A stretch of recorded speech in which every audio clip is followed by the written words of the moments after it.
everybody. Welcome to another episode of Nostalgic Radio and Cars, the video edition, and Speed Culture, the motor enthusiast mobile app. We're here at our good friends Hollywood Wheels in downtown, well actually this is not downtown Clearwater, we're in Clearwater, okay? And we're going to do a pre-purchase inspection on this stunning, very rare, and beautifully restored 1953 Hudson Hornet. These cars were legendary in their day. This was the race car of race cars. They set all kinds of records in the world of NASCAR. And to this day, they were very, very sought after and very, very highly revered cars. Now this particular car is finished in a burgundy color. It's nicely restored. And it's got a couple of upgraded features on this car. And we'll get into those in a little bit. But let's just take a walk around the car and look at the fit and finish. Let's look at the chrome. Let's look at the stainless. Very, very, very nicely done. Now keep in mind, this is a 1953 Hudson. So by 1953 standards, you know, the cars were still kind of post-war and things were still done basically on an old drafting board. So the fit and finish on these cars, again, is all period correct. These are not like modern day, you know, 2016 computer designed cars. But for a 1953 Hudson, this car was excellently restored, and it's all done exactly the way it would have been had it rolled off the showroom floor back in 1953. Now let's walk around a little bit more. There's a number of unique things about the Hudson Hornet. That was the flagship car for Hudson back in 1953. It has a badge on the back that says Twin H Power. That means it's got two carburetors. Twin meaning dual, meaning two carburetors, and there were two one barrels. The engine displacement is 308 cubic inches and has a horsepower rating of roughly, off the showroom floor, at about 160, 165 horsepower. Very, very nicely done car, very, very straight. Now this car was not recently restored. This restoration is probably done within the last 5, 6, 7 years.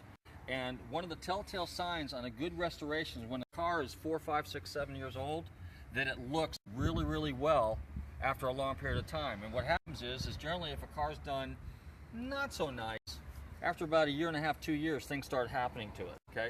But you can look at this car. This is in very, very good shape for an older restoration.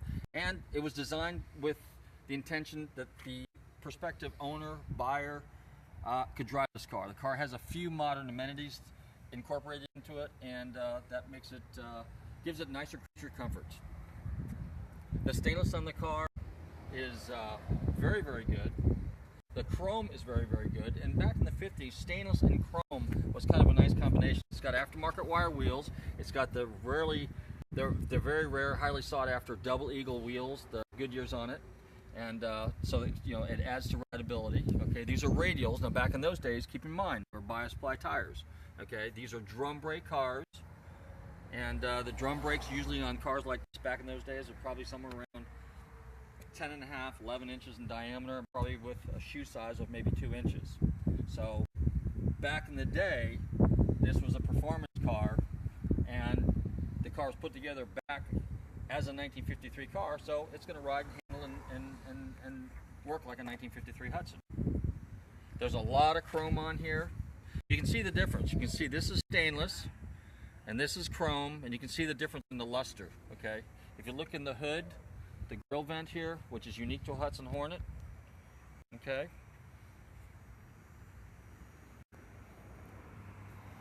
This is chrome. And back in those days, what this was a pot metal part that they chromed, okay? The bumpers were steel, and then they were chromed.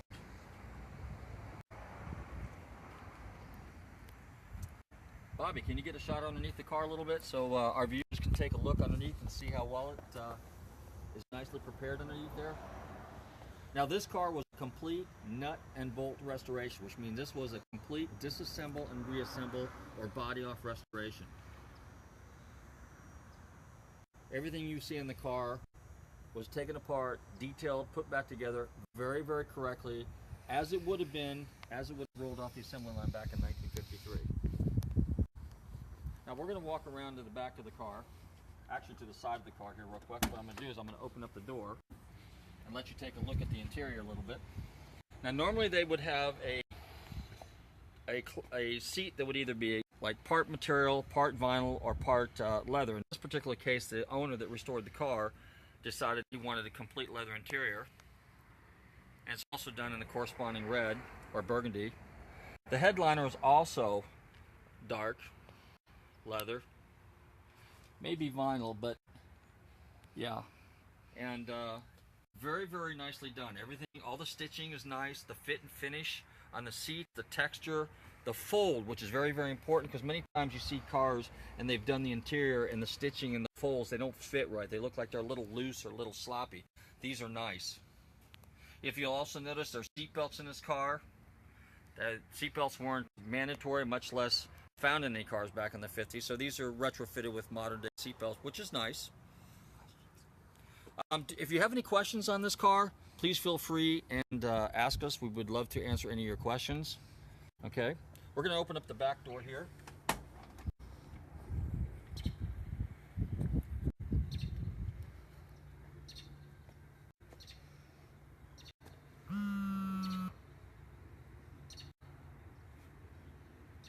Okay, we're going to walk around here to the rear of the car, and we're going to open up the trunk area. I want to show you that real quick.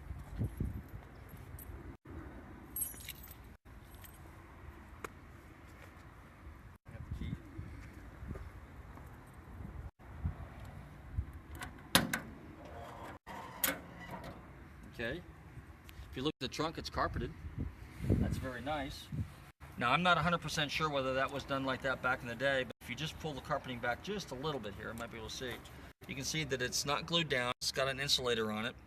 Could have been, because some cars, this being kind of like a top-of-the-line car, probably was. It's got a vintage period correct bi-stripe tire on it. Wide white. It's got a hubcap on it. Okay. If you look inside here, you can look at everything, and you can tell that it's tidy.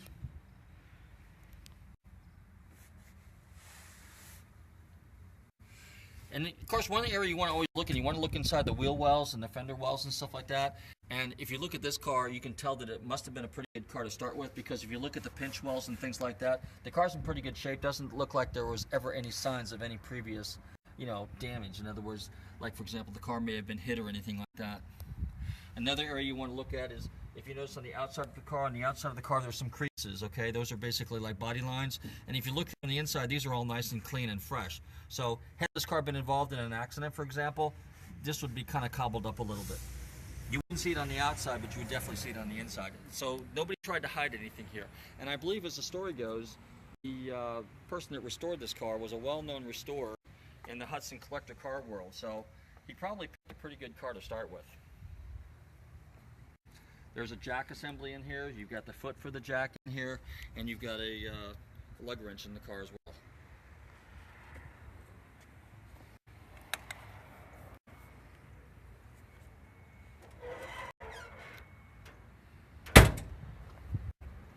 Want to take a shot underneath here and just go from the back to the front, Bobby? Single exhaust, 6 cylinders, got a nice little stainless exhaust tip on it. Again, if you guys have any questions regarding this 1953 Hudson Hornet, please feel free to ask.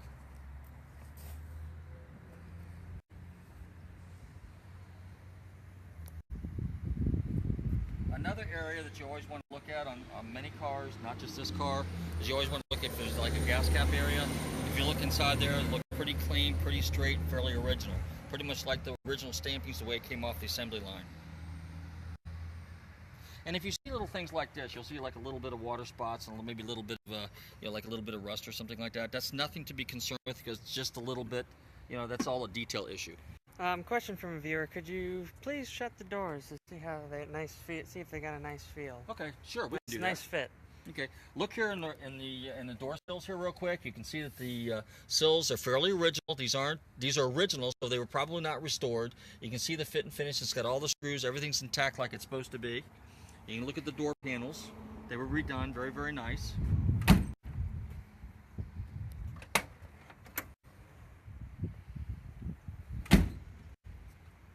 Now, many times, you always look at the body lines. This one lines up pretty good. Keep in mind, often what happens is if you buy a lot of reproduction gaskets for your car, Steel is one company that makes reproduction gaskets, sometimes the gaskets are a little bit thick, and what happens is the door may not close exactly right. But what you do want to do is you want to look at the tolerances, the gaps, if the gaps are consistent. If you look on this car, they're very consistent. If you also notice, you can see that it's not touching anywhere. It fits real good. We'll do the driver's door now. Also, I might want to point out that pretty much everything on this car works, because if you see right there, there's a courtesy light. The courtesy light is on. And again, if you look at the sill area, it's all nice and clean and all nice and tidy. Our friends here at Hollywood Wheels, they do a pretty good job of selecting cars. When they buy and sell cars, or they have cars at their auctions, they're always real picky. They hire an expert car specialist to look at the cars ahead of time and verify the cars and make sure the cars are as represented. And this car is represented as a strong number 2 car, and that's exactly what this is. And again, if you look at the fit and finish on the car and you look at the gaps, they're consistent all the way around.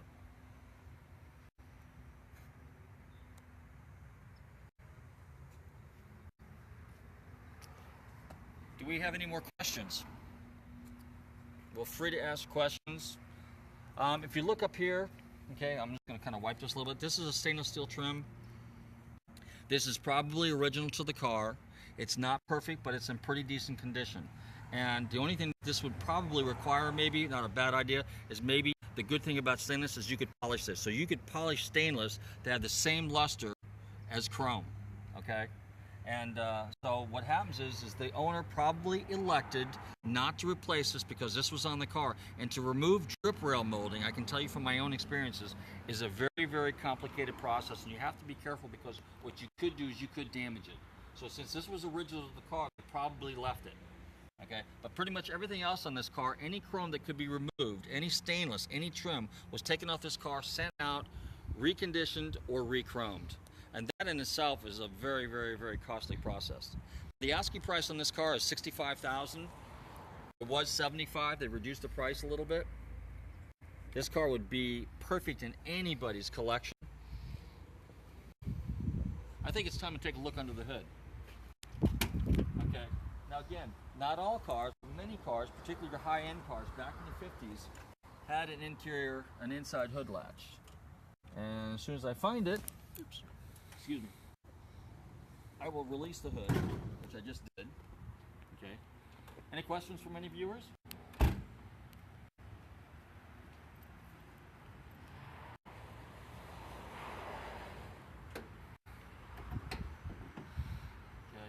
Now these hoods are very, very big hoods back in the day, so you had to be careful and use 2 hands to raise these hoods, okay? And they're well reinforced with hinges and with the hinge springs. Now, here we have the powerful and mighty, the legendary Hudson 308 cubic inch twin carbureted inline 6-cylinder motor. This is the engine that legends were made of. And again, the inside of this car is detailed nicely. This is not concourse detail. This is nicely done so that whoever buys this car can drive this and enjoy this car and have a lot of fun and won't find themselves being a slave to it. So everything else is very, very nice. With a little bit of work, you could probably make this a really, really nice driver anytime you need to take this car and go out with it anywhere. That's great. Battery, 12 volt? This car has been converted to a 12 volt, yes. And the reason this car has been converted to a 12 volt is because the previous owner elected to add air conditioning. So this car has air conditioning. So they have a homemade bracket that conforms to the 6-cylinder motor. And the air, by the way, works very well. Okay, and it was tastefully done. The car was not cut up or not butchered in any way, shape, or form. So they did a very good job on it. So it has 12 volt system, which is actually better because the person that restored this car had the intentions of driving this car as an everyday car. So we've got 12 volt system, which gives us 12 volt lights, which gives us better lighting. We have 12 volt tail lights. We have 12 volt horns. We have 12 volt gauge lights, so you can see the gauges at night. So they did a very good job. Now here's what I'm going to do. Since we got the hood up here real quick, what I'm going to do is I'm going to go ahead and start this car.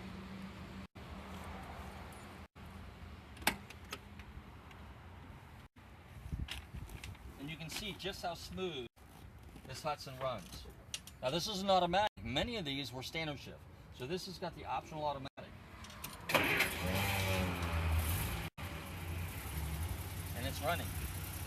So if you go to the front of the car, you can actually listen to it. And it's purring like a kitten. Very, very quiet. A viewer at some point would like you to try all the lights. Sure.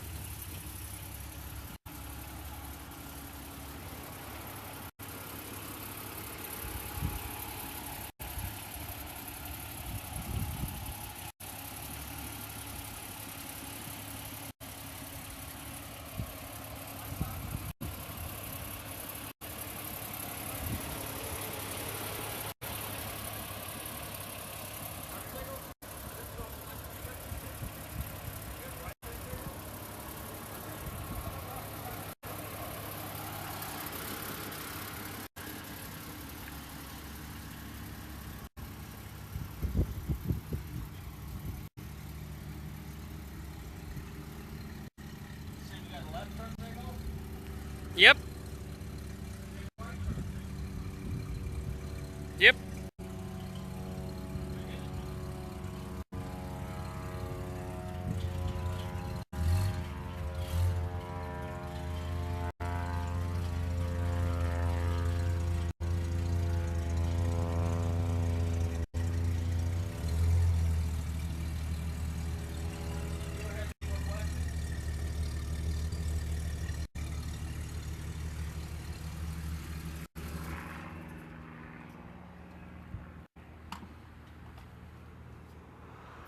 All right, now I happen to have a little towel in my hand. The reason I have this is for the purposes of letting you know that one of the things you want to do when you do a pre-purchase inspection is you always want to, if you can't get the car up in the lift, you definitely want to do an inspection underneath the car yourself. So I'm just going to sit there and kneel down here for a second. The viewer would like to have a look at some of the instruments. Okay. We can do that. Once we get to the test drive stage. I'd also like to point out that what this car has too, and if they notice that when we turned when we started the car, you heard that there was a fan that kicked on. There's an auxiliary 12-volt fan on the front of the radiator, in between the grill and the radiator, which I don't know if you can see it. You might be able to see through the grill, which is going to obviously help cooling. Now keep in mind, we are in Florida, so things tend to run a little bit hot. And then oil and stuff, things of that nature.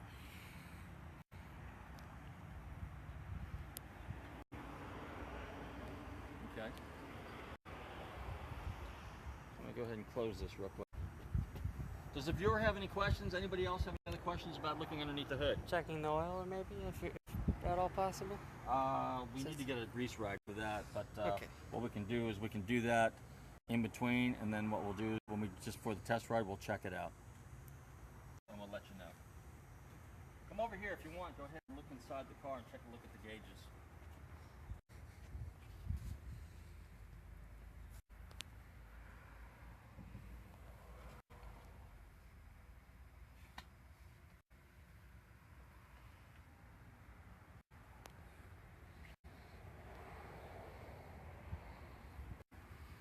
Now, a couple of extra things I'd like to point out.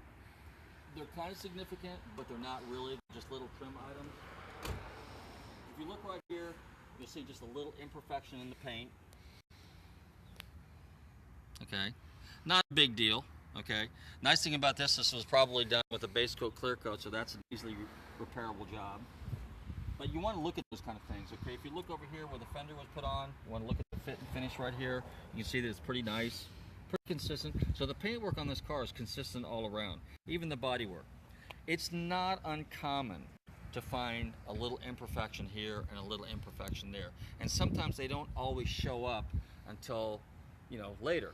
Now, having said that, if a car was done poorly, it's going to show up very, very quickly, and the obvious sins that were incorporated when the work was done is going to be real obvious. This could be any number of things. Something could have touched it, something could have, a little bit of dirt could have been underneath there, and it could have been just an oversight. So anything's possible. And there are probably one or two more around the car, but that's insignificant because if you take the whole car as a whole, it's done very, very nicely. Now, let's look at some of the trim. If you look at the trim right here, all the trim on the car is nice. Now keep in mind, this is 1950, so everything wasn't put together like rocket science with computers. It was kind of pretty much done manually by hand. Now if you look right here on this particular piece of trim, there is a little bit of tarnish. And again, I would venture to say that it was this decision that was made by the restorer of the car to leave it alone because it was an original piece. Or, very possible, if the car was put together in a, let's say, a time constraint, that this could have been forgotten, and then they said, well, we need to put the car together, let's go ahead and do it. It's not a big deal. We'll live with it. But it's something that I'm pointing out because it's something you need to be aware of. Okay.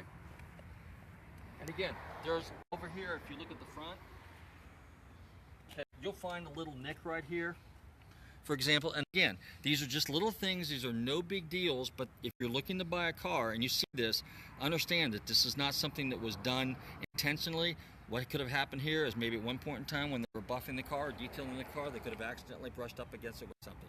It's not that it's not repairable. And the beauty is this is stainless, so this can buff out. So that's an easy fix. If you look up here, okay, we'll take a look at the chrome on the top here. It's got a little bit of a different finish than this does. Okay, we can live with it, but it's noted. Okay, that's what I want to point out. Okay, it's really, really decent. But, you know, it's one of those pieces that's not perfect with the rest and consistent with the rest of the stuff, but it is very, very nice, okay? And again, we're talking about a car that's number 2 condition, not a number 1, and there's a difference. And the price will often reflect that in cars as well. Do we have any other questions from the listeners or watchers?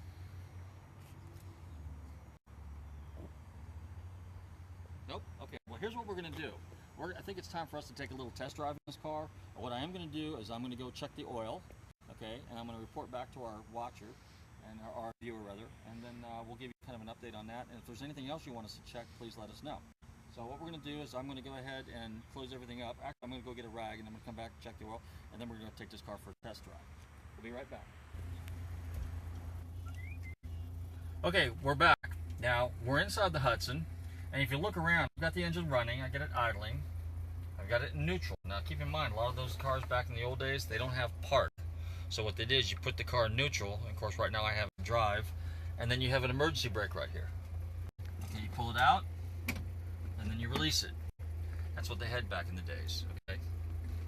Now, this right here, this lever here, opens the scoop on the front. So if you want to let air inside the car, you just pop that up, and air comes in the car. But since it's a little cool out, by Florida standards, we're going to leave that down. If you notice over here, we have a correct period vintage prism. And what this is designed to do is you basically look in this prism, and because we have such a low roof line here, you can see the traffic lights. So if the traffic light's red, green, or yellow, then what this does is it enables me to kind of take a look at that. So if you look at all the gauges, everything's there. It's all intact. It's all period correct. Okay. Now these rarely ever need to be restored, so these look fairly original. Got an original correct radio intact. You have your ashtray over here. You have your glove box. And down here you have your aftermarket air conditioning unit. And we definitely know that that works. And up here, we have a knob. And basically, this is like a dial. And what that does is that operates the antenna for the radio. And if you look to the outside, you can see how the antenna flips down. And then if we were to pull this out and engage it, then it would go up. Okay. Sun visors. Very old-fashioned, but really cool. There's a lot to be said about these old nostalgic cars. I like them. The nice thing about this is whoever built this car built it with the intention of being able to drive it every day, and that's the beauty of it. If you look at the inside of the car, if you're sitting in here, you can see this car is very, very comfortable, very, very roomy.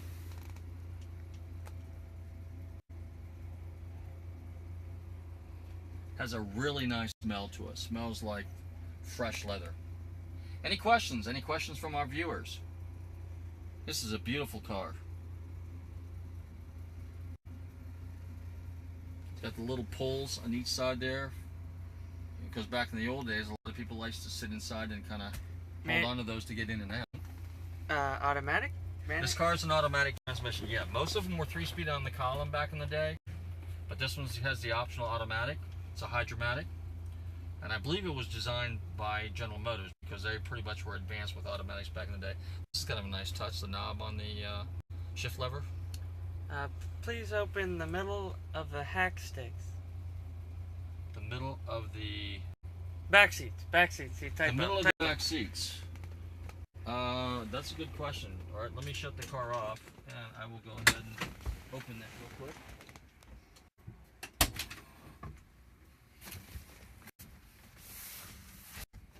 How about that? Big, giant armrest. Nicely done. There's no wear and tear on this car. This is like, for a 5, 6, 7-year-old restoration, what's amazing is the interior is very, very fresh. The detail on this car is very, very nice. You got the pulls back here. You got the little storage area behind the seat. Very, very, very nicely done. I think it's time to take it for a test drive.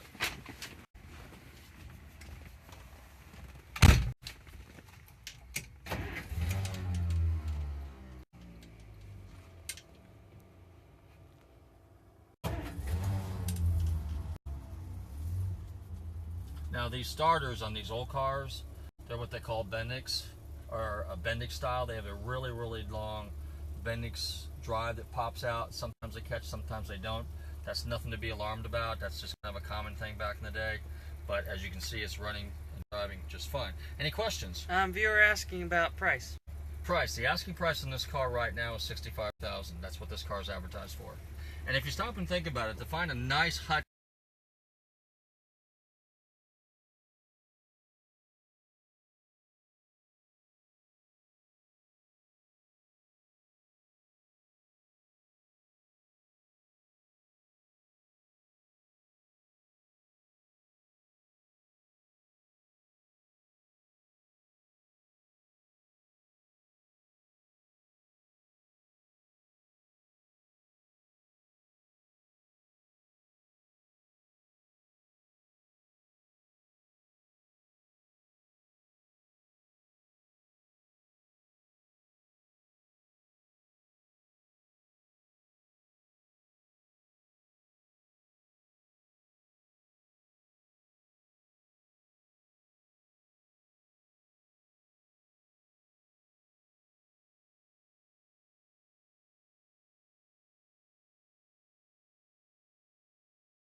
You can hear it in the camera? Okay, we'll turn on full blast. There you go. And that's pretty nice for someone that lives in Florida.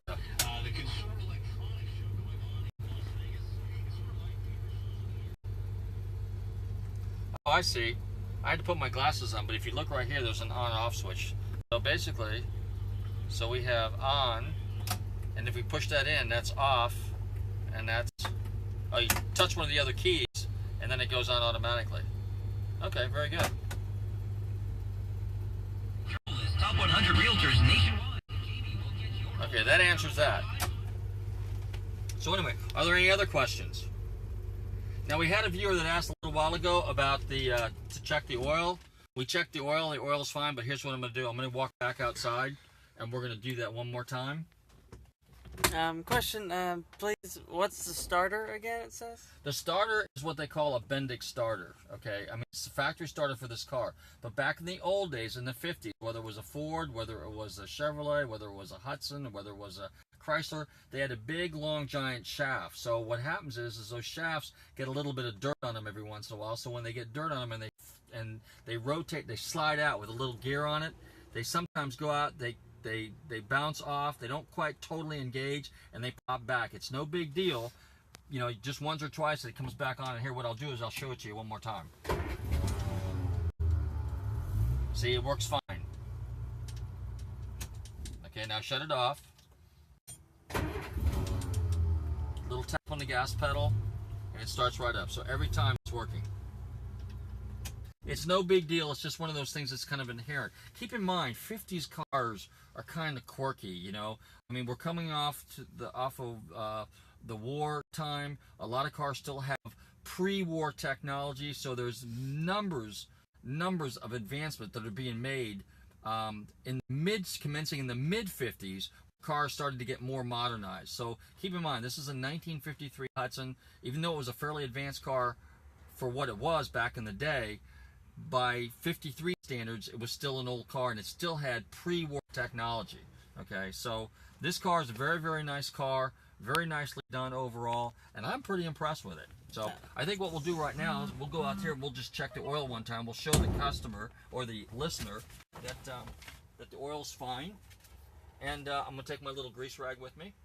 And we're going to open up the hood. And if you want to follow us out here, we'll check the oil real quick.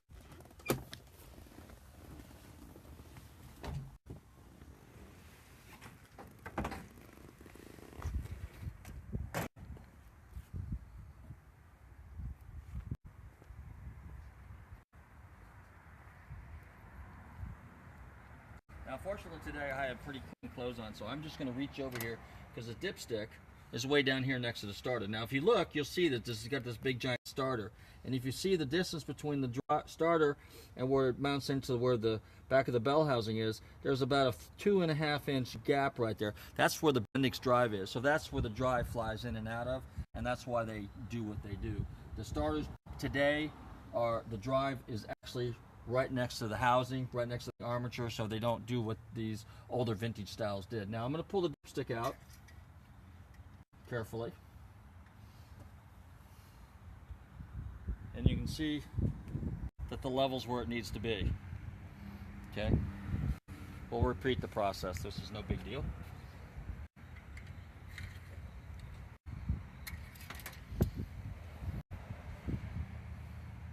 See, if you can see, the oil level is right where it needs to be.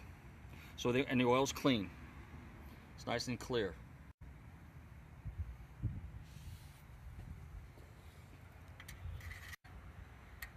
Now, one of the things that I didn't go over too much before is you obviously want to look inside the car. You want to look inside the wheel wells. You want to look at the frame. You can tell that this car's never had any damage. If you look at the configuration of all the parts in the front, the core support, okay, everything looks clean, tight. It looks like that's the way it rolled off the assembly line. That's very, very important because if a car was hit, it's going to have telltale signs because something is going to be wrinkled. Do you have any other questions? No? Okay. So here's another thing I'm going to do. I didn't do this earlier. Well, I will show you this real quick since we have this side door open. You can see that the trim light, the interior light is on, the courtesy light. But one of the things you always want to do, and again, since we don't have access to a lift, what I'm going to do is I'm going to just get on my little knee pad here, and I'm going to look underneath the car. And if you look underneath the car, you can see that this car is really, really clean. It's meticulously done. There's no road grime on here, but you can see that it's just a little aged from an older restoration. Nothing is bent, nothing is kinked. It looks really, really nice, solid, and there's no signs of any previous rust. You see a couple nuts and bolts down there and a couple washers. That's because basically what they did, they're there in place to secure the seat belts. Now, you heard me earlier talking about the trim on the other side. Here we have another piece of trim. This is the identical piece to the opposite side. And again, it's got a little tarnishness to it. That would probably buff out because my guess is this is stainless. So, but I'm just noting it so that you're aware of it. But again, overall, this is a stunning, stunning, stunning car. Any more questions from our viewers? Nothing. Okay. Well, I think on that note, it's time to finish this up. This is how you properly close these. Is there a bump in the sump pump? Hold on, maybe it's a typo. Ask the question again. Be glad to answer it. There's no imperfections in the paint. There's no bumps, no dents or anything like that in the car. Everything looks real nice. He's gonna die. Well, that pretty much wraps it up. I want to thank everybody for tuning in to Nostalgic Video Cars, the video edition, and Speed Culture, the motor enthusiast mobile app. And again, we're here at our good friends Hollywood Wheels. Okay, if you want to give them a call, their number is 1-800-237-8954. That's 1-800-237-8954. Or you can visit their website, hollywoodwheels.com. Okay, and you can find out more about this beautiful, stunning 1953 Hudson Hornet.